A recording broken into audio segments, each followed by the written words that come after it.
ರೇಣುಕಾಂಬ ದೇವಿ ಜ್ಯೋತಿಷಾಲಯ, Pandit N S Bhat, ವಿಳಾಸ city talkies circle, Sharanabasaveshwara ಆಸ್ಪತ್ರೆ ಎದುರು, ರಾಯಚೂರು. ದೂರದ ಊರಿನವರಿಗೆ ಫೋನ್ನ ಮೂಲಕ ಪರಿಹಾರ ತಿಳಿಸುತ್ತಾರೆ. ನುಡಿದಂತೆ ನಡೆಯುವವರು, ಅಸಾಧ್ಯವಾದದ್ದು ಇಲ್ಲಿ ಸಾಧ್ಯ. ಸಮಸ್ಯೆ ನಿಮ್ಮದು, ಪರಿಹಾರ ನಮ್ಮದು. ನಮಸ್ಕಾರ, ನೀವು ನೋಡ್ತಾ ಇದ್ದೀರಾ ಇದೀಗ ಮೇಘ ವಾರ್ತೆಗಳು. ಮೊದಲಿಗೆ ಮುಖ್ಯಾಂಶಗಳು. ಶ್ರೀ ರಾಮನವಮಿ ಸಂಭ್ರಮ, ನಗರದ ವಿವಿಧ ದೇವಸ್ಥಾನಗಳಲ್ಲಿ ವಿಶೇಷ ಪೂಜೆ, ಅನ್ನ ಸಂತರ್ಪಣೆ. ಮಹಿಳಾ ಮತ್ತು ಮಕ್ಕಳ ಕಲ್ಯಾಣ ಇಲಾಖೆ ಪ್ರಗತಿ ಸಭೆ, ಬಾಲ್ಯ ವಿವಾಹ, ಬಾಲ್ಯ ಕಾರ್ಮಿಕತೆ ತಡೆಯಲು ಎಲ್ಲರೂ ತೊಡಗಿಸಿಕೊಳ್ಳಿ, ಡಿಸಿ ನಿತೀಶ್. ಗೋವುಗಳ ರಕ್ಷಣೆ ಆಗ್ರಹಿಸಿ ಶಿವಸೇನೆ ಯುವ ಸೇನೆಯಿಂದ ಪ್ರತಿಭಟನೆ. ಮಾನವ ಹಕ್ಕುಗಳ ಆಯೋಗದಿಂದ 32 ಸ್ವಯಂ ಪ್ರೇರಿತ ಪ್ರಕರಣ ದಾಖಲು. ಜಿಲ್ಲೆಯಾದ್ಯಂತ ರಾಮನವಮಿ ಹಬ್ಬವನ್ನು ಭಕ್ತಿಭಾವದಿಂದ ಹಾಗೂ ಅದ್ದೂರಿಯಾಗಿ ಆಚರಿಸಲಾಯಿತು. ನಗರ ಸೇರಿದಂತೆ ಗ್ರಾಮೀಣ ಭಾಗದಲ್ಲಿಯೂ ರಾಮ ಭಕ್ತರು ದೇವಸ್ಥಾನಗಳಲ್ಲಿ ಪೂಜೆ ಸಲ್ಲಿಸುವ ಮೂಲಕ ರಾಮನವಮಿ ಆಚರಣೆ ಮಾಡಲಾಯಿತು. ನಗರದ ರಾಮ ಮಂದಿರದಲ್ಲಿ ಶ್ರೀರಾಮನಿಗೆ ವಿಶೇಷ ಅಲಂಕಾರ ಮಾಡಲಾಗಿದ್ದು, ಬೆಳಗಿನಿಂದಲೇ ವಿಶೇಷ ಪೂಜೆ, ಅಭಿಷೇಕ, ಹೋಮ, ಹವನ ಸೇರಿದಂತೆ ವಿವಿಧ ಧಾರ್ಮಿಕ ಕಾರ್ಯಕ್ರಮಗಳು ಜರುಗಿದವು. ಭಕ್ತರು ಸರತಿ ಸಾಲಿನಲ್ಲಿ ನಿಂತು ದರ್ಶನ ಪಡೆದು ಪುನೀತರಾದರು. ರಾಮ ಮಂದಿರದಲ್ಲಿ ಆಗಮಿಸಿದ ಭಕ್ತರಿಗೆ ಪ್ರಸಾದದ ವ್ಯವಸ್ಥೆ ಮಾಡಲಾಯಿತು. ವರಸಿದ್ಧಿ ಆಂಜನೇಯ ದೇವಸ್ಥಾನದಲ್ಲಿ ರಾಮನವಮಿ ವೈಭವದಿಂದ ನೆರವೇರಿಸಲಾಯಿತು.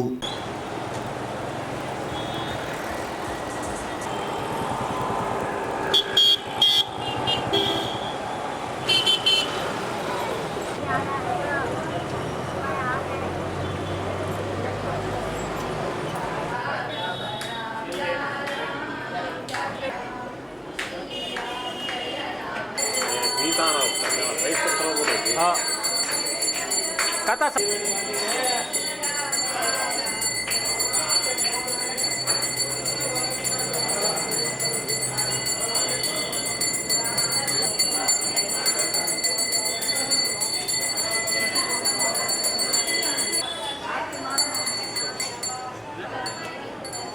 ಕೊಡ್ರಿ ಮಂಗಳಾರತಿ ಕೊಡ್ರಿ.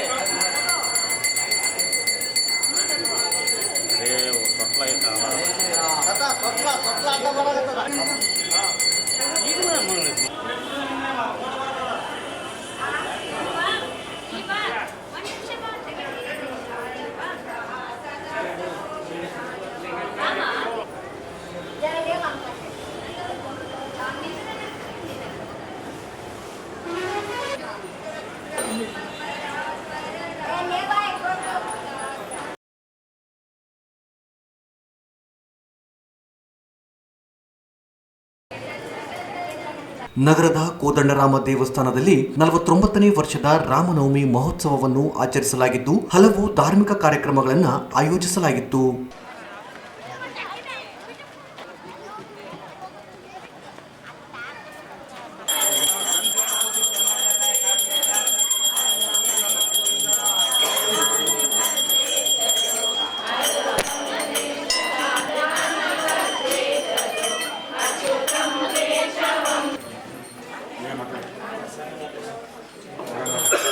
ಓಕೆ ಸರ್,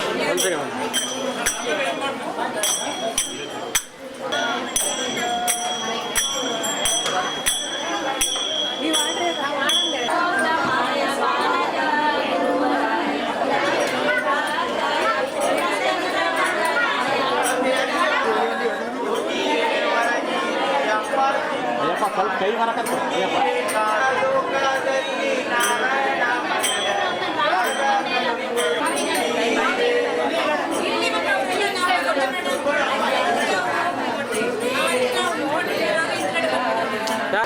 ಸಾರ್ವಜನಿಕರಲ್ಲಿ ನಮಸ್ಕಾರ. ಶ್ರೀರಾಮ ರಾಯಚೂರಿ ನಗರದಲ್ಲಿರುವಂತಹ ಶ್ರೀರಾಮ ಕಾಲೋನಿನಲ್ಲಿ ಇರುವಂತಹ ಕೋದಂಡರಾಮ ದೇವಸ್ಥಾನಕ್ಕೆ ನಿಮ್ಮೆಲ್ಲರಿಗೂ ಸ್ವಾಗತ. ದೇವಸ್ಥಾನ ಸಮಿತಿಯ ರುದ್ರಪ್ಪ ಅಂಗಡಿ ಮಾತನಾಡಿ, ಯಾವುದೇ ಮತಧರ್ಮದ ಭೇದವಿಲ್ಲದೆ ಸರ್ವಧರ್ಮ ಸಾಮರಸ್ಯದ ಸಂಕೇತವಾಗಿ ಈ ಹಬ್ಬವನ್ನ ಹಲವು ವರ್ಷಗಳಿಂದ ಆಚರಿಸಿಕೊಂಡು ಬರುತ್ತಿದ್ದೇವೆ ಎಂದು ತಿಳಿಸಿದರು. ಸಮಾಜದಲ್ಲಿ ಶಾಂತಿ ಸೌಹಾರ್ದತೆ ಹೆಚ್ಚಿಸುವಲ್ಲಿ ಇಂತಹ ಹಬ್ಬಗಳ ಪಾತ್ರ ಮಹತ್ವದ್ದು ಎಂದರು.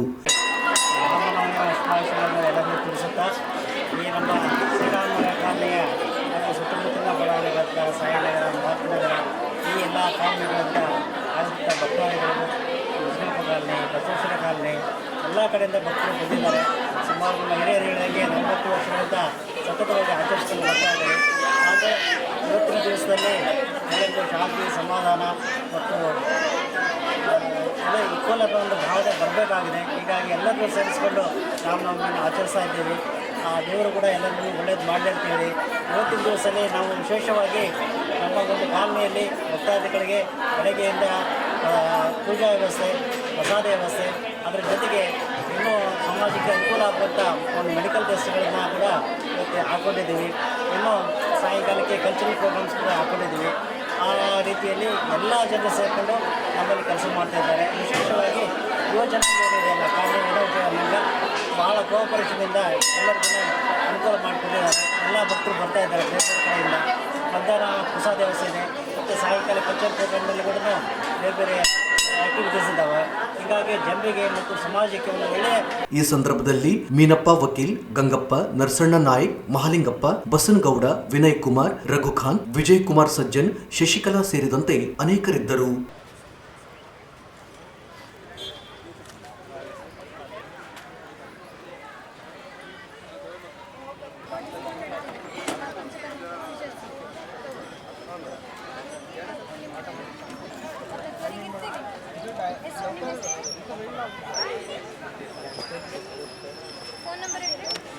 ಇಲ್ಲ ಅಲೋಪತಿಗಿಲ್ಲ.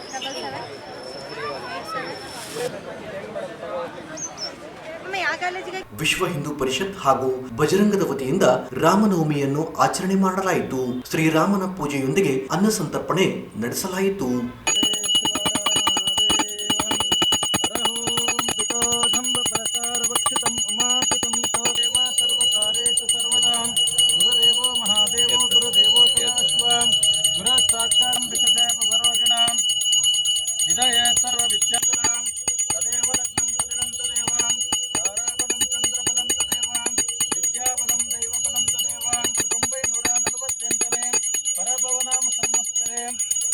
ಉತ್ತರಾಯಣೆ ಋತು ವಸಂತ ಶ್ರೀರಾಮನವಮಿ ನಿಮಿತ್ತೆ ಶ್ರೀ ವಿಶ್ವ ಹಿಂದೂ ಪರಿಷತ್ ಬಜರಂಗಳ ವತಿಯಿಂದ ಶ್ರೀರಾಮನವಮಿ ಪರಮೇಶ್ವರ ಪ್ರೀತ್ಯರ್ಥ್ಯಂ ಮಮ ಆತ್ಮನಃ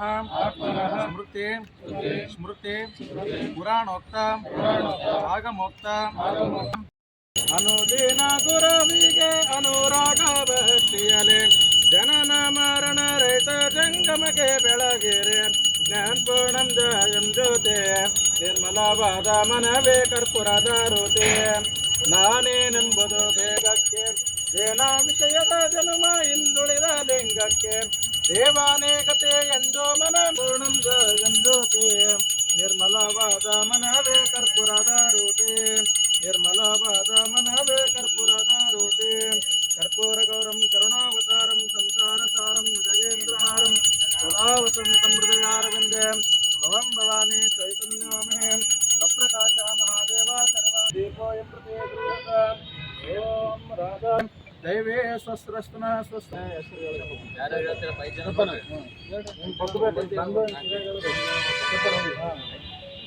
ಮೂರು ಸಲ ಹೇಳು ರಾಮ ರಾಮ ಅಂತ ಹೇಳ ಮೂರು ಸಲ ಹೇಳು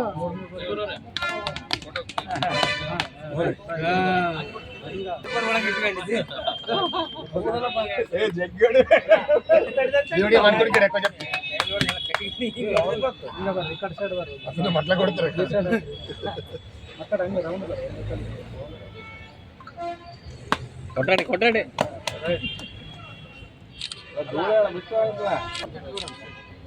शेठ जी बोलो, शेठ जी श्री राम बोल के बोलो.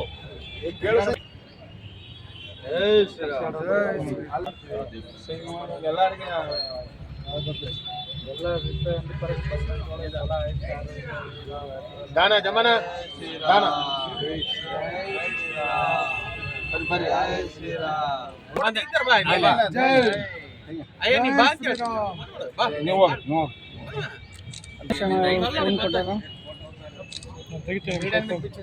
जय श्री राम जय श्री राम जय श्री राम जय श्री राम जय श्री राम जय श्री राम जय श्री राम जय श्री राम ಎರಡು ಸಲ ಹೇಳ್ಬೇಕು ಅವ್ರು ಒಂದ್ಸಲ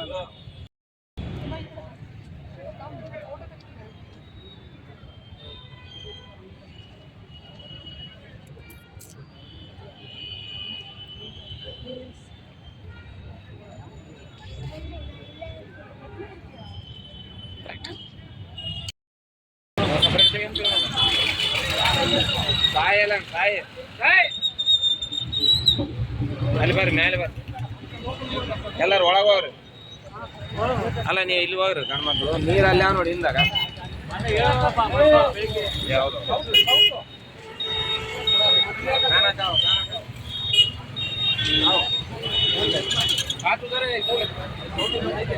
ಹೆಣ್ಮಕ್ಳು ಒಳಗೆ ಹೋಗ್ರಿ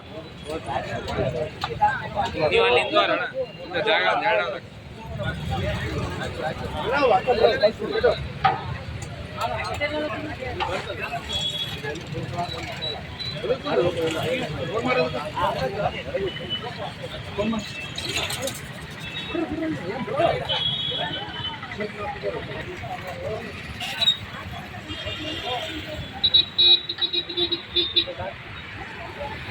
ವಿಶ್ವ ಹಿಂದೂ ಪರಿಷತ್ನ ಜಿಲ್ಲಾ ಅಧ್ಯಕ್ಷ ರವಿಕೃಷ್ಣ, ಉಪಾಧ್ಯಕ್ಷ ಶ್ರೀನಿವಾಸ್, ನಗರಾಧ್ಯಕ್ಷ ಸುನಿಲ್, ರಾಜ್ ಪುರೋಹಿತ್, ಬಜರಂಗ ದಳದ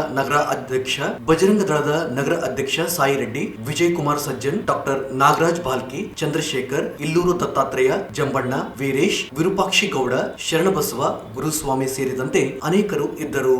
ಬಾಲ್ಯ ವಿವಾಹ ತಡೆಗಟ್ಟುವುದು ಇಲಾಖೆಯ ಅಧಿಕಾರಿಗಳದ್ದೇ ಜವಾಬ್ದಾರಿಯಾಗಿರುತ್ತದೆ. ಬಾಲ್ಯ ವಿವಾಹವು ಅನಿಷ್ಟ ಪದ್ಧತಿಯಾಗಿದ್ದು, ಈ ಬಗ್ಗೆ ಜನರಲ್ಲಿ ಜಾಗೃತಿಯ ಕೊರತೆ ಇದ್ದು, ಜಾಗೃತಿ ಮೂಡಿಸಲು ಮತ್ತು ತಡೆಗಟ್ಟಲು ಅಧಿಕಾರಿಗಳು ಜವಾಬ್ದಾರಿಯಿಂದ ಕಾರ್ಯನಿರ್ವಹಿಸಬೇಕು ಎಂದು ಜಿಲ್ಲಾಧಿಕಾರಿ ಕೆ ನಿತೀಶ್ ಹೇಳಿದರು. ಅವರಿಂದು ನಗರದ ಜಿಲ್ಲಾಡಳಿತ ಭವನದ ಸಭಾಂಗಣದಲ್ಲಿ ಹಮ್ಮಿಕೊಂಡಿದ್ದ ಮಹಿಳಾ ಮತ್ತು ಮಕ್ಕಳ ಅಭಿವೃದ್ಧಿ ಇಲಾಖೆಯ ಪ್ರಗತಿ ಪರಿಶೀಲನಾ ಸಭೆಯ ಅಧ್ಯಕ್ಷತೆ ವಹಿಸಿ ಮಾತನಾಡಿದರು. ಬಾಲ್ಯ ವಿವಾಹ ತಡೆಗಟ್ಟುವಲ್ಲಿ ಇಲಾಖೆಯ ಅಧಿಕಾರಿಗಳ ಸಮನ್ವಯತೆಯ ಕೊರತೆ ಇದ್ದು, ಅಧಿಕಾರಿಗಳು ಬಾಲ್ಯ ವಿವಾಹವಾಗುತ್ತಿರುವ ಬಗ್ಗೆ ಮಾಹಿತಿ ಬಂದಲ್ಲಿ ಕೂಡಲೇ ಸ್ಥಳಕ್ಕೆ ತೆರಳಿ ಬಾಲ್ಯ ವಿವಾಹವನ್ನು ನಿಲ್ಲಿಸಿ ಮತ್ತು ಬಾಲ್ಯ ವಿವಾಹ ತಡೆ ಕಾಯ್ದೆಯಡಿ ತಪ್ಪಿತಸ್ಥರ ವಿರುದ್ಧ ಕ್ರಮ ಕೈಗೊಳ್ಳಬೇಕು ಎಂದರು. ಮುಂದಿನ ವಾರದೊಳಗೆ ಜಿಲ್ಲೆಯಲ್ಲಿ ದಾಖಲಾದ ಫೋಕ್ಸೋ ಪ್ರಕರಣಗಳ ಬಗ್ಗೆ ತಾಲೂಕುವಾರು ಮಾಹಿತಿಯನ್ನ ನೀಡಬೇಕು. ಎಷ್ಟು ಪ್ರಕರಣಗಳು ದಾಖಲಾಗಿವೆ ಮತ್ತು ಪ್ರಕರಣಗಳ ಅಡಿ ಯಾವ ಕ್ರಮವಾಗಿದೆ ಎಂಬುದರ ಕುರಿತು ವರದಿ ಸಲ್ಲಿಸಬೇಕು. ಬಾಲ್ಯ ವಿವಾಹವನ್ನು ತಡೆಗಟ್ಟುವ ಜವಾಬ್ದಾರಿ ಅಧಿಕಾರಿಗಳದ್ದೇ ಆಗಿರುತ್ತದೆ. ವ್ಯಕ್ತಿಗಳು ತಡೆಯಲು ಹೋದರೆ ಅದು ವೈಯಕ್ತಿಕ ವಿಚಾರಗಳಾಗುತ್ತವೆ. ಆದ್ದರಿಂದ ಇಲಾಖೆಯಿಂದ ಕೈಗೊಳ್ಳಬೇಕಾದ ಕ್ರಮಗಳನ್ನು ವಹಿಸಬೇಕು ಎಂದು ಹೇಳಿದರು. ಆರೋಗ್ಯ ಇಲಾಖೆಯಿಂದಲೂ ತಿಂಗಳವಾರು ಬಾಲ ಗರ್ಭಿಣಿಯರ ಕುರಿತು ದತ್ತಾಂಶಗಳನ್ನು ನಿರಂತರವಾಗಿ ಪಡೆದುಕೊಳ್ಳಬೇಕು ಮತ್ತು ಈ ದತ್ತಾಂಶಗಳನ್ನು ಜಿಲ್ಲಾಡಳಿತ ಹಾಗೂ ಮಹಿಳಾ ಮತ್ತು ಮಕ್ಕಳ ಅಭಿವೃದ್ಧಿ ಇಲಾಖೆಗೆ ಒದಗಿಸಬೇಕು. ಇದರಿಂದ ಜಾಗೃತಿ ಮೂಡಿಸಲು ಹಾಗೂ ಬಾಲ್ಯ ವಿವಾಹಗಳು ಎಲ್ಲಿ ಹೆಚ್ಚಾಗುತ್ತವೆಯೋ ಎಂಬುದರ ಬಗ್ಗೆ ಮಾಹಿತಿ ಸಿಗುತ್ತದೆ ಎಂದು ತಿಳಿಸಿದರು. ಬಾಲ್ಯ ವಿವಾಹದ ಕುರಿತು ಕೇವಲ ಶಾಲೆಗಳಲ್ಲಿ ಜಾಗೃತಿ ಮೂಡಿಸುವುದಲ್ಲ, ಸಾರ್ವಜನಿಕರಲ್ಲಿಯೂ ಇದರ ಬಗ್ಗೆ ಅರಿವು ಮೂಡಿಸಬೇಕು. ಬಾಲ್ಯ ವಿವಾಹ ದೊಡ್ಡ ಅಪರಾಧವೆಂದು ಜನರಿಗೆ ಮನವರಿಕೆ ಮಾಡಲು ಅಧಿಕಾರಿಗಳು ಜಾಗೃತಿ ಕೊಡಿಸಬೇಕು ಎಂದರು. ಇದಕ್ಕೂ ಮೊದಲು ಮಹಿಳಾ ಮತ್ತು ಮಕ್ಕಳ ಅಭಿವೃದ್ಧಿ ಇಲಾಖೆಯ ಉಪನಿರ್ದೇಶಕ ನವೀನ್ ಕುಮಾರ್ ಮಾತನಾಡಿ, ಪೋಷಣಾ ಅಭಿಯಾನ ಯೋಜನೆಯಡಿ ಪ್ರತಿ ಅಂಗನವಾಡಿ ಕೇಂದ್ರದಲ್ಲಿ 1 ಮತ್ತು 3ನೇ ಶುಕ್ರವಾರದಂದು ವಿವಿಧ ಇಲಾಖೆಗಳ ಸಹಯೋಗದೊಂದಿಗೆ ಸಮುದಾಯ ಆಧಾರಿತ ಚಟುವಟಿಕೆಗಳನ್ನು ಹಮ್ಮಿಕೊಳ್ಳಲಾಗುತ್ತದೆ. ಈ ಚಟುವಟಿಕೆಗಳಲ್ಲಿ ಕುಟುಂಬ, ಸಮುದಾಯ ಹಾಗೂ ಚುನಾಯಿತ ಪ್ರತಿನಿಧಿಗಳು ಭಾಗವಹಿಸುವಂತೆ ಪ್ರೇರೇಪಿಸಲಾಗುತ್ತದೆ ಎಂದರು.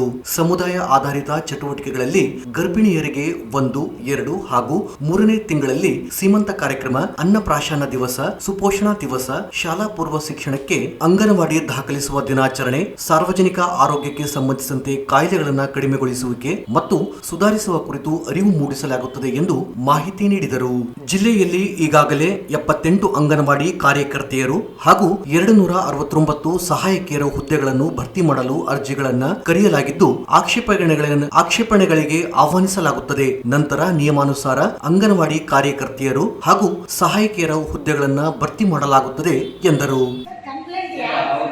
ಕಮಿಟಿಯವರೇ ಮಾಡ್ಬೇಕಲ್ವಾ? ಕಂಪ್ಲೇಂಟ್ ಯಾರು ಕೊಡಕ್ಕೆ ಸಾಧ್ಯ? ಕಮಿಟಿ ತೀರ್ಮಾನ ಅಲ್ವಾ ಸರ್? ಅದು ಕಮಿಟಿ ಡಿಸಿಷನ್ ಏನಾಗುತ್ತೆ ಈಗ ಒಂದು ಅವ್ರೇನಂತ ಇದ್ದಾರೆ ಅಂದ್ರೆ ಕಮಿಟಿಯಲ್ಲಿ ಹೆಂಗಿದ್ರು ಪೊಲೀಸ್ ಇದ್ದಾರೆ, ಸೋಮೋಟೋ ಕೇಸ್ ಮಾಡಿ ಅಂತ ಕೇಳ್ತಾರೆ.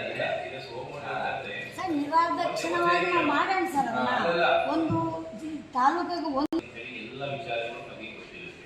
ಅದನ್ನ ಅಲ್ಲಿ ಬಂದು ಒಂದು ಕಂಪ್ಲೇಂಟ್ ಮಾಡಿದ್ರೆ ಆಯ್ತು. ಕಮಿಟಿನೇ ಕಂಪ್ಲೇಂಟ್ ಮಾಡಬೇಕು ಅಂತ ಏನಿಲ್ಲ. ಈಗ ಒಂದು ಇದು ಆಗ್ತಾ ಇದೆ ಅಂತಂದ್ರೆ ಆಟೋಮೆಟಿಕ್ ಆಗಿ ನಾನು ಬಂದು ಕಂಪ್ಲೇಂಟ್ ಬೇಡ, ನೀವು ದಯವಿಟ್ಟು ನೀವು ಕಂಪ್ಲೇಂಟ್ ಕೊಡಿ. ಕಂಪ್ಲೇಂಟ್ ಕೊಟ್ಟರೆ ಆಟೋಮೆಟಿಕ್ ಆಗಿ ಅವ್ರು ಇಶ್ಯೂ ಮಾಡ್ಕೋಬೇಕು. ಅದನ್ನ ಮುಂದಕ್ಕೆ ಅವ್ರು ಕ್ರಮ ತಗೊಳ್ಳೇಬೇಕು. ಎಲ್ಲ ಮೌಖಿಕವಾಗಿ ನಡೀಬೇಕಾದಂತ ಕೆಲಸ ಇಲ್ಲ. ಈಗ ಅದು ನಮ್ಗೆ ಏನು ಕೋಆರ್ಡಿನೇಷನ್ ಪ್ರಾಬ್ಲಮ್ ಇದರಲ್ಲಿ ಕಾಣ್ತಾ ಇದೆ. ಒಂದು ಇಲಾಖೆಯವರು ಇನ್ನೊಂದು ಇಲಾಖೆಯವರು ಮೇಲೆ ಹಾಕ್ತಾ ಇದ್ದಾರೆ. ಏನ್ ಮಾಡ್ಬೇಕು, ಒಂದು 4 ಮೇಜರ್ ಇಲಾಖೆಯಲ್ಲಿ ಬರುತ್ತೆ. ಒಂದು ತಹಸೀಲ್ದಾರ್, ಇನ್ನೊಂದು ತಾಲೂಕ್ ಪಂಚಾಯತ್ ಇಒ, ಮೂರನೇದು CDPO, ಅದಾದ್ಮೇಲೆ may be health department, education ಒಂದು 5 ಡಿಪಾರ್ಟ್ಮೆಂಟ್ ಹಾಕಿ ಸೊ ರೋಸ್ಟರ್ ಸಿಸ್ಟಮ್ ಮಾಡಿ. ಲೈಕ್ ಈ ತಿಂಗಳು ಈ ಇಲಾಖೆಯವರು ಯಾವ್ದು ಕೇಸ್ ಮಾಡಬೇಕು, ನೆಕ್ಸ್ಟ್ ತಿಂಗಳು ಈ ತರ ಮಾಡಬೇಕು, ಆ ತರ ಮಾಡಿ FIR ಯಾಕೆ ಆಗ್ತಾ ಇಲ್ಲ? FIR ಎಷ್ಟು ವರ್ಷದಿಂದ ಆಯ್ತು ಸರ್? ಈಗ ಮೊನ್ನೆ ಮಾಡಿದ್ದೀವಿ, ಆದೇಶವನ್ನು ಮಾಡಿಟ್ಟಿದ್ದೀವಿ ತಾನೆ, ಇದೇ ಆದೇಶ ನೋಡಿ. ಏಪ್ರಿಲ್ ತಿಂಗಳಲ್ಲಿ ಸಮಾಜ ಕಲ್ಯಾಣ ಇಲಾಖೆ ಮಾಡಬೇಕು, ಮೇ ತಿಂಗಳಲ್ಲಿ ಪರಿಶಿಷ್ಟ ವರ್ಗಗಳ ಇಲಾಖೆ ಮಾಡಬೇಕು, ಜೂನ್ ಅಲ್ಲಿ ಜಿಲ್ಲಾ ಆರೋಗ್ಯ ಮತ್ತು ಕುಟುಂಬ ಕಲ್ಯಾಣ ಇಲಾಖೆ ಆಗಬೇಕು, ಜುಲೈಯಲ್ಲಿ RDPR ಆಗಬೇಕು. ಸೊ ಆ ಕನ್ಸರ್ನ್ ಅಧಿಕಾರಿಗಳು ಮಾಡಬೇಕು. ಈ ಸಂದರ್ಭದಲ್ಲಿ ಜಿಲ್ಲಾ ಪಂಚಾಯತ್ ಮುಖ್ಯ ಕಾರ್ಯನಿರ್ವಾಹಕ ಅಧಿಕಾರಿ ಈಶ್ವರ್ ಕುಮಾರ್ ಕಾಂದು, ಹೆಚ್ಚುವರಿ ಜಿಲ್ಲಾ ಪೊಲೀಸ್ ವರಿಷ್ಠಾಧಿಕಾರಿ ಕುಮಾರಸ್ವಾಮಿ ಸೇರಿದಂತೆ ವಿವಿಧ ಇಲಾಖೆಯ ಜಿಲ್ಲಾ ಮಟ್ಟದ ಅಧಿಕಾರಿಗಳು, ತಾಲೂಕಾ ಮಟ್ಟದ ಅಧಿಕಾರಿಗಳು, ಇಲಾಖೆಯ ಸಿಬ್ಬಂದಿಯವರು ಉಪಸ್ಥಿತರಿದ್ದರು. ಬ್ರೇಕ್ ನಂತರ ಮೇಘಾ ನ್ಯೂಸ್ ಮುಂದುವರಿಯುತ್ತದೆ.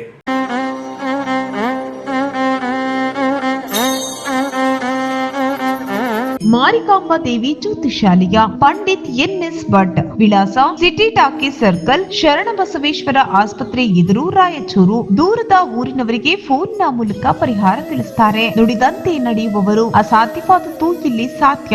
ಸಮಸ್ಯೆ ನಿಮ್ಮದು, ಪರಿಹಾರ ನಮ್ಮದು. ಸ್ತ್ರೀ ಪುರುಷ ವಶೀಕರಣ ಸ್ಪೆಷಲಿಸ್ಟ್. ನಿಮ್ಮ ಜೀವನದ ಸಮಸ್ಯೆಗಳಾದ ವಿದ್ಯಾಭ್ಯಾಸದಲ್ಲಿ ತೊಂದರೆ, ಸಾಲಬಾಧೆ, ವ್ಯಾಪಾರದಲ್ಲಿ ತೊಂದರೆ, ವಿವಾಹ ಅಡೆತಡೆ, ಆರೋಗ್ಯದಲ್ಲಿ ತೊಂದರೆ, ಶತ್ರುಗಳ ಕಿರಿಕಿರಿ, ಮಾಟ ಮಂತ್ರ, ಸ್ತ್ರೀ ಪುರುಷ ವಶೀಕರಣ, ಮನೆಯಲ್ಲಿ ಅಶಾಂತಿ, ಇಷ್ಟಪಟ್ಟವರು ನಿಮ್ಮಂತಾಗಲು, ಅತ್ತೆ ಸೊಸೆ ಕಿರಿಕಿರಿ, ಗಂಡ ಹೆಂಡತಿ ಸಮಸ್ಯೆ, ಇನ್ನು ಎಲ್ಲೂ ಹೇಳಿಕೊಳ್ಳಲಾಗದಂತಹ ನಿಮ್ಮ ನಿಗೂಢ ಸಮಸ್ಯೆಗಳಿಗೆ ಶಾಶ್ವತ ಪರಿಹಾರ ಶತಸಿದ್ಧ. 3 ದಿನದಲ್ಲಿ ಶಾಶ್ವತ ಪರಿಹಾರ ಶತಸಿದ್ಧ. ಮಕ್ಕಳ ವಿದ್ಯಾಭ್ಯಾಸಕ್ಕಾಗಿ ಸರಸ್ವತಿ ಯಂತ್ರ, ಮಾಂಗಲ್ಯ ಭಾಗ್ಯಕ್ಕಾಗಿ ಸ್ವಯಂವರ ಕವಚ, ಧನ ಪ್ರಾಪ್ತಿಗೆ ಸ್ತ್ರೀಲಕ್ಷ್ಮಿ ಕವಚ, ವಾಸ್ತು ದೋಷ ನಿವಾರಣೆಗೆ ಅಷ್ಟದರಿದ್ರ ನಿವಾರಣಾ ಕವಚ.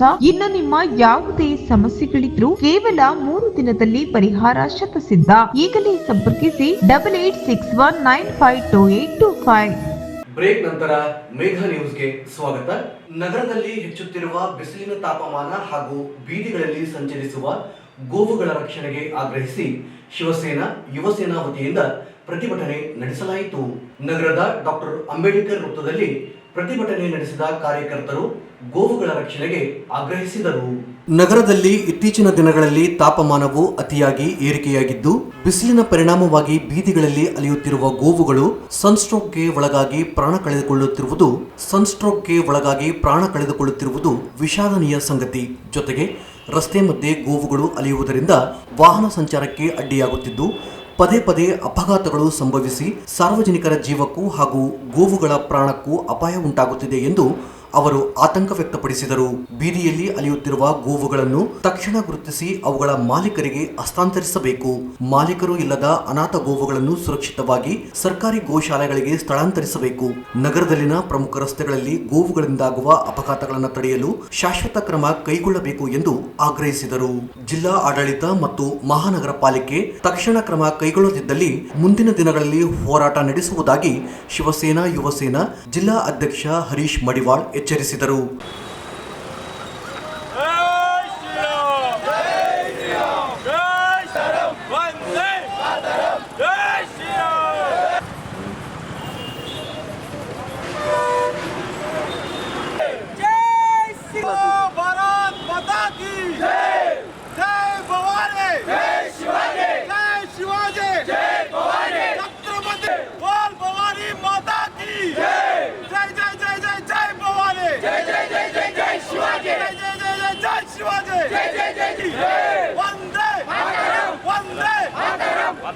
ರಕ್ಷಣೆ ಗೋವುಗಳ ರಕ್ಷಣೆ ಅಷ್ಟೇಲಿ ಅಲ್ಲ ಗೋವುಗಳ ಸ್ಥಾನ, ಅಷ್ಟೇಲಿ ಅಲ್ಲ ಗೋವುಗಳ ಸ್ಥಾನ. ಭವಾನಿ ಮಾತಾ ಕಿ ಜೈ ಜೈ ಜೈ ಜೈ.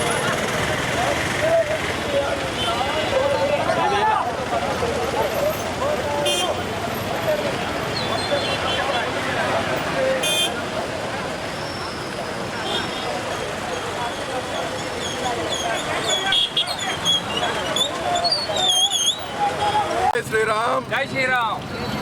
ಇವತ್ತು ರಾಯಚೂರು ನಗರದಲ್ಲಿ ಬಿಸಿಲಿನ ತಾಪಮಾನ ಜಾಸ್ತಿ ಆಗಿದೆ. ಸುಮಾರು ದಿನಗಳಿಂದ ನಮ್ಮ ಕಾರ್ಯಕರ್ತರು ಎಲ್ಲ ಹಿಂದೂಗಳು ಈ ರಸ್ತೆ ಬೀದಿಯಲ್ಲಿ ನಡೆದಾಡುತ್ತಿರುವ ಗೋವುಗಳನ್ನು ನೋಡುತ್ತಾ ಅವುಗಳಿಗೆ ನೀರಿನ ವ್ಯವಸ್ಥೆ ಮಾಡಿಕೊಡಬೇಕೆಂದು ತುಂಬ ದಿನಗಳಿಂದ ಆಗ್ರಹ ವ್ಯಕ್ತಪಡಿಸಿದ್ದಾರೆ. ಆದರೆ ಇವತ್ತು ನಗರದಲ್ಲಿ ಈ ಬಿಸಿಲಿನ ತಾಪಮಾನ ಮತ್ತು ಬಿಸಿಲಿನ ಹೊಡೆತಕ್ಕೆ ಎಷ್ಟೋ ಗೋವುಗಳು ತಮ್ಮ ಪ್ರಾಣಗಳನ್ನು ಬಿಟ್ಟಿದ್ದಾವೆ. ಅವುಗಳನ್ನು ಕಂಡು ಶಿವಸೇನಾ ಪಕ್ಷದ ಕಾರ್ಯಕರ್ತರು ಹಾಗೂ ಎಲ್ಲ ಗೋಮಾತೆ ಭಕ್ತರು ತುಂಬ ಬೇಜಾರು ವ್ಯಕ್ತಪಡಿಸಿದ್ದಾರೆ. ಇದನ್ನು ಸರಿಪಡಿಸಬೇಕೆಂದು ಇಂದು ಶಿವಸೇನೆ ಪಕ್ಷದಿಂದ, ಯುವ ಸೇನೆ ವತಿಯಿಂದ ಹಾಗೂ ಎಲ್ಲ ಹಿಂದೂ ಹೋರಾಟಗಾರರು ಇವತ್ತು ಒಕ್ಕೂಟ ಆಗಿ ಜಿಲ್ಲಾಧಿಕಾರಿಗಳಿಗೆ ಮತ್ತು ಮಹಾನಗರ ಪಾಲಿಕೆ ಆಯುಕ್ತರಿಗೆ ಒಂದು ಮನವಿ ಪತ್ರ ಸಲ್ಲಿಸಬೇಕೆಂದು ಇವತ್ತು ಪಾದಯಾತ್ರೆ ಮೂಲಕ ನಾವು ಹೊರಟಿದ್ದೇವೆ. ಉದ್ದೇಶ ಏನು? ನಗರದಲ್ಲಿ ಸುತ್ತಾಡುತ್ತಿರುವ, ಬೀದಿಯಲ್ಲಿ ಅಲೆದಾಡುತ್ತಿರುವ ಗೋವುಗಳನ್ನು ರಕ್ಷಣೆ ಮಾಡಬೇಕು. ಅವುಗಳಿಗೆ ಪರ್ಮನೆಂಟ್ ಆಗಿ ಒಂದು ಗೋಶಾಲೆಯನ್ನು ನಿರ್ಮಾಣ ಮಾಡಿಕೊಡಬೇಕು. ಹಾಗೆ ಎಲ್ಲ ಬೀದಿ ಬದಿಯಲ್ಲಿ ಇರುವಂತಹ ಗೋಗಳಿಗೆ ನೀರಿನ ವ್ಯವಸ್ಥೆ ಆಗಬೇಕು. ಮತ್ತು ಈ ರಸ್ತೆಯಲ್ಲಿ ಅಲೆದಾಡುತ್ತಿರುವ ಈ ವಾಹನಗಳಿಂದ ಉಂಟಾಗುವ ಈ ಅಪಘಾತಗಳು ಗೋವುಗಳಿಗೆ ಒಂದೇ ಅಲ್ಲ, ಅಲ್ಲಿನ ಜನಸಾಮಾನ್ಯರಿಗೂ ತೊಂದರೆ ಉಂಟಾಗುತ್ತಿದೆ. ಇದನ್ನು ಒಂದು ಪರಿಹಾರ ಕೊಡಬೇಕೆಂದು ಆಗ್ರಹಿಸಿ ಇವತ್ತು ಶಿವಸೇನೆ ಯುವ ಸೇನೆ ವತಿಯಿಂದ ಹರೀಶ್ ಮಡಿವಾಳ್ ಜಿಲ್ಲಾಧ್ಯಕ್ಷರು ಅವರ ನೇತೃತ್ವದಲ್ಲಿ ಜಿಲ್ಲಾಧಿಕಾರಿಗಳಿಗೆ ಇವತ್ತು ಮನವಿ ಪತ್ರ. ಈ ಸಂದರ್ಭದಲ್ಲಿ ಸಂಘಟನೆಯ ಪದಾಧಿಕಾರಿಗಳು ಸೇರಿದಂತೆ ಅನೇಕರು ಭಾಗವಹಿಸಿದ್ದರು. ಜಿಲ್ಲೆಯಲ್ಲಿ ವಿವಿಧ ಪತ್ರಿಕೆಗಳು ಪ್ರಕಟಿಸಿದ ಕುಂದುಕೊರತೆಗಳ ವಿಶೇಷ ವರದಿಗಳನ್ನು ದಾಖಲಿಸಿಕೊಂಡು ಸಾರ್ವಜನಿಕ ಹಿತಾಸಕ್ತಿಯಿಂದ ಒಟ್ಟು 32 ಸುಮೋಟೋ ಕೇಸುಗಳನ್ನು ದಾಖಲಿಸಲಾಗಿದೆ ಎಂದು ಕರ್ನಾಟಕ ರಾಜ್ಯ ಮಾನವ ಹಕ್ಕುಗಳ ಆಯೋಗದ ಅಧ್ಯಕ್ಷರಾದ ಡಾಕ್ಟರ್ ಟಿ ಶಾಂಭಟ್ ಅವರು ತಿಳಿಸಿದರು. ಮಾರ್ಚ್ 25ರಿಂದ ರಾಯಚೂರು ಪ್ರವಾಸದಲ್ಲಿರುವ ಅವರು ಮಾರ್ಚ್ 26ರಂದು ನಗರದ ಜಿಲ್ಲಾ ಅಧಿಕಾರಿಗಳ ಕಚೇರಿ ಸಭಾಂಗಣದಲ್ಲಿ ಜಿಲ್ಲಾ ಮಟ್ಟದ ಅಧಿಕಾರಿಗಳೊಂದಿಗೆ ಸಭೆ ಹಾಗೂ ಸಾರ್ವಜನಿಕರಿಂದ ಅಹವಾಲು ಸ್ವೀಕರಿಸಿದ ಬಳಿಕ ಅವರು ಸುದ್ದಿಗೋಷ್ಠಿ ನಡೆಸಿ ಮಾತನಾಡಿದರು. ಮಾರ್ಚ್ 26ರಂದು ನಡೆದ ವಿಚಾರಣೆಯಲ್ಲಿ 32 ಸುಮೋಟೋ ಕೇಸುಗಳು ಹಾಗೂ ಬೇರೆಡೆಯಿಂದ ಆಯೋಗದಲ್ಲಿ ದಾಖಲಾದ 27 ದೂರುಗಳು ಸೇರಿದಂತೆ ಒಟ್ಟು 59 ಪ್ರಕರಣಗಳ ಬಗ್ಗೆ ವಿಚಾರಣೆ ನಡೆಸಿದ್ದೇವೆ. ಕೆಲವು ಪ್ರಕರಣಗಳ ಬಗ್ಗೆ ಅಧಿಕಾರಿಗಳಿಂದ ವರದಿ ಕೇಳಿದ್ದೇವೆ ಎಂದು ತಿಳಿಸಿದರು. ಮಾರ್ಚ್ 25ರಂದು ರಾಯಚೂರು ಸಿಟಿಯ ವಿವಿಧೆಡೆ ಭೇಟಿ ನೀಡಿದ್ದೇವೆ. ಆಸ್ಪತ್ರೆಗಳ ಸ್ಥಿತಿಯನ್ನ ಖುದ್ದು ಅವಲೋಕಿಸಿದ್ದೇವೆ. ಪೊಲೀಸ್ ಠಾಣೆಗಳ ಕ್ರೈಂ ಪ್ರಕರಣಗಳ ವಿವರ ಪಡೆದಿದ್ದೇವೆ. ಈ ಬಗ್ಗೆ ಸಭೆಯಲ್ಲಿ ಅಧಿಕಾರಿಗಳಿಂದ ವಿವರಣೆ ಕೇಳಿದ್ದೇವೆ ಎಂದು ತಿಳಿಸಿದರು. ಮಾನವ ಹಕ್ಕುಗಳ ಆಯೋಗದಲ್ಲಿ 2022ರಿಂದ 8,000 ಕೇಸುಗಳಿದ್ದು ಇವುಗಳ ವಿಚಾರಣೆ ನಡೆಸಿ ಬಹುತೇಕ ಪ್ರಕರಣಗಳನ್ನು ಇತ್ಯರ್ಥಪಡಿಸಿದ್ದೇವೆ. ಇನ್ನು 3,600 ಪ್ರಕರಣಗಳು ಬಾಕಿ ಇವೆ. ಆಯೋಗದಲ್ಲಿ ಪ್ರತಿ ತಿಂಗಳು ಅಂದಾಜು 600ರಷ್ಟು ಮಾನವ ಹಕ್ಕುಗಳ ಉಲ್ಲಂಘನೆಗೆ ಸಂಬಂಧಿಸಿದ ಕೇಸುಗಳು ದಾಖಲಾಗುತ್ತವೆ. ಒಂದು ದೂರನ್ನು ವಿಲೆ ಮಾಡಲು ಕನಿಷ್ಠ 5-6 ತಿಂಗಳು ಸಮಯ ಹಿಡಿಯುತ್ತದೆ. ಆದಾಗ್ಯೂ ದೂರುಗಳ ವಿಲೆ ಪ್ರಕ್ರಿಯೆಯನ್ನ ಚುರುಕುಗೊಳಿಸಿದ್ದೇವೆ ಎಂದು ಅವರು ತಿಳಿಸಿದರು. ಪತ್ರಿಕಾಗೋಷ್ಠಿಯಲ್ಲಿ ಆಯೋಗದ ನ್ಯಾಯಿಕ ಸದಸ್ಯರಾದ SK ಒಂಟಿಗೂಡಿ ಉಪಸ್ಥಿತರಿದ್ದರು.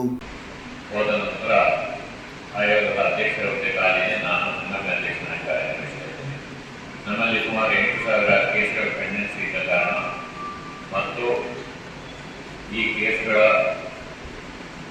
ಯಾವ ಹಂತದಲ್ಲಿದೆ ಅಂತ ಅರ್ಜಿದಾರರು ಪದೇ ನಮ್ಮ ಕಚೇರಿಗೆ ನಮ್ಮ ಗಮನಕ್ಕೆ ಬಂದರು. ಆದ್ದರಿಂದ ನಾವು ಒಂದು ತೀರ್ಮಾನ ತೆಗೆದುಕೊಂಡೆವು. ನಮ್ಮ ಆಯೋಗದ ನಮ್ಮ ಆಯೋಗದ ಕಚೇರಿಯಲ್ಲಿ ಪ್ರತಿದಿನ ನಡೀತಾ ಇರ್ತದೆ. ಅದರ ಜೊತೆಗೆ ನಾವು ಪ್ರತಿ ಜಿಲ್ಲೆಗೆ ಕೂಡ ಭೇಟಿ ನೀಡಿ ಆ ಜಿಲ್ಲೆಯಲ್ಲಿ ಆ ದಿನದವರೆಗೆ ಕೇಸ್ಗಳು ಪೆಂಡಿಂಗ್ ಇದೆ ಅದನ್ನು ಅಲ್ಲಿಯೇ ಇತ್ಯರ್ಥಪಡಿಸಲಿಕ್ಕೆ ಸಂಬಂಧಪಟ್ಟ ಅಧಿಕಾರಿಗಳಿಂದ ವರದಿಗಳನ್ನು ಕೊಡ್ಕೊಳ್ಳುವುದು. ಒಂದು ವೇಳೆ ವರದಿ ಕೊಡಲಿಕ್ಕೆ ವಿಳಂಬ ಆದವರಿದ್ದರೆ ತಕ್ಷಣ ವರದಿ ಕೊಡಿ ಅಂತ ಅವರಲ್ಲಿ ಕೇಳುವುದು. ಅಲ್ಲಿಯೇ ವರದಿ ಕೊಟ್ಟರೆ ಅದನ್ನು ಕೂಡ ಸ್ವೀಕರಿಸಿ ನಾವು ಪ್ರಕರಣವನ್ನು ಇತ್ಯರ್ಥಪಡಿಸಲಿಕ್ಕೆ ಮತ್ತು ಪೆಂಡೆನ್ಸಿಗಳನ್ನು ಕಡಿಮೆ ಮಾಡಲಿಕ್ಕೆ ಕ್ರಮ ತಗೊಂಡೆವು. ಮತ್ತು ದೂರುದಾರ ಕೂಡ ಬೆಂಗಳೂರಿಗೆ ಬರುವುದನ್ನು ತಪ್ಪಿಸುವ ಒಂದು ಉದ್ದೇಶ ಕೂಡ ಇದರಲ್ಲಿತ್ತು. ಅದರ ಜೊತೆಗೆ ಜಿಲ್ಲೆಯಲ್ಲಿ ಸರ್ಕಾರಿ ಕಚೇರಿಗಳು ಯಾವ ರೀತಿ ಕಾರ್ಯನಿರ್ವಹಿಸ್ತಾ ಇದೆ ಅಂತ ಹೇಳೋದನ್ನು ನೋಡೋದು ಕೂಡ 3 ಕೆಲಸಗಳಾಗ್ತದೆ ಅಂತ